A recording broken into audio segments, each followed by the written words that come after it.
Assalamualaikum warahmatullahi wabarakatuh.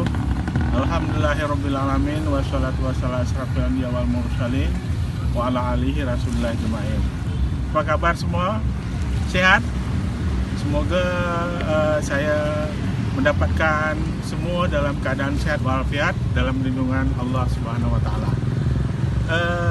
Dalam video yang pertama tentang bagaimana 4 kata untuk sukses dalam marketing, kita sudah diskusikan tentang tahapan pertama, yaitu bagaimana supaya kita dikenal atau produk kita dikenal. Nah, hari ini kita akan masuk dalam tahapan kedua. Jadi setelah dikenal, apa selanjutnya tahapan kedua? Setelah dikenal adalah bagaimana supaya kita atau produk kita diingat.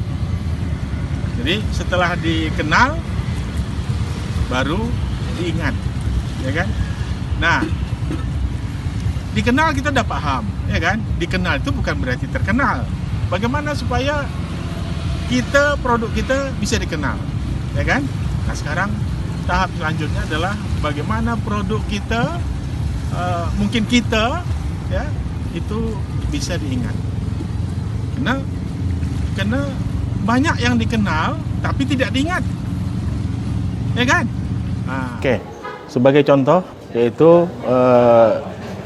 saya mencontohkan tentang misalnya ada tentang produk yang lama seperti misalnya Rinso, Sunsilk, kemudian ada Aqua dan lain sebagainya tadi. Nah, seperti kita contoh lihat misalnya Aqua itu dikenal, ya kan? Nah, jadi Aqua itu dikenal.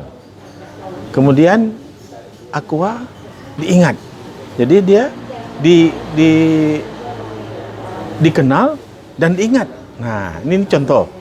Kemudian kita lihat lagi juga seperti Rinso juga demikian, ya. Dia sudah dikenal, kemudian dia ingat, tapi dia tetap melakukan, ya,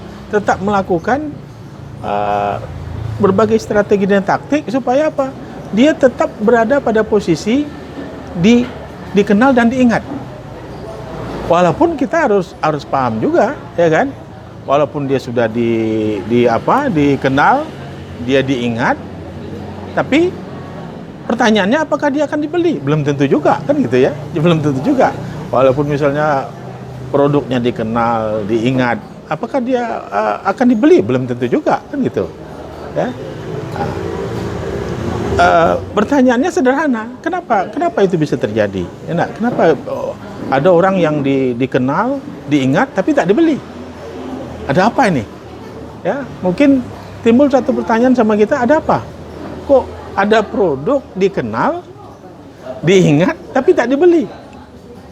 Ya, nah ini terjadi dengan kategori dalam air minum dalam kemasan seperti Aqua, kemudian Rinso, kemudian Sunsilk dan lain sebagainya. Jadi tidak selamanya dia dikenal, diingat, tapi dibeli. Enggak. Nah, hal yang harus kita lakukan adalah kita harus memahami, ya. Kita harus memahami bahwa konsumen kita, ya, baik itu konsumen Aqua, konsumen Rinso dan konsumen produk-produk yang lain, konsumen itu pada dasarnya punya keterbatasan. Enggak, keterbatasan. Artinya apa?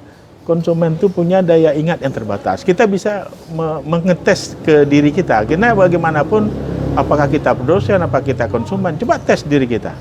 Berapa kekuatan daya ingat kita untuk mengingat minimal 7 kata saja.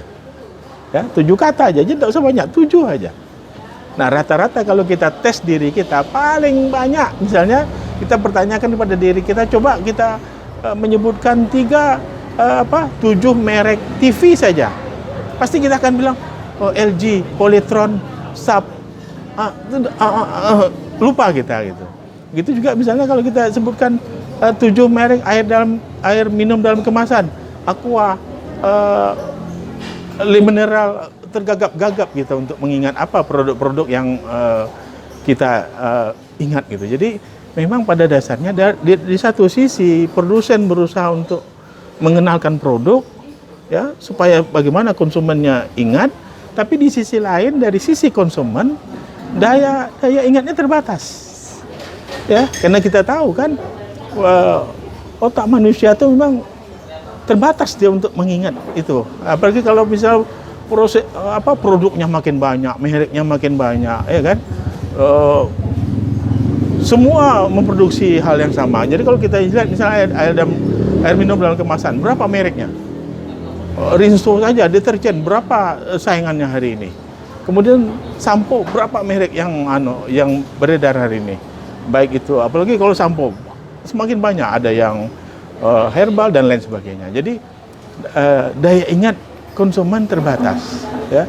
Sehingga kalau kita lihat dalam teori marketing, ini namanya adalah dengan keterbatasan bagaimana kita untuk bisa menguasai mind daripada konsumen ini gitu. Jadi bagaimana kita bisa menjadi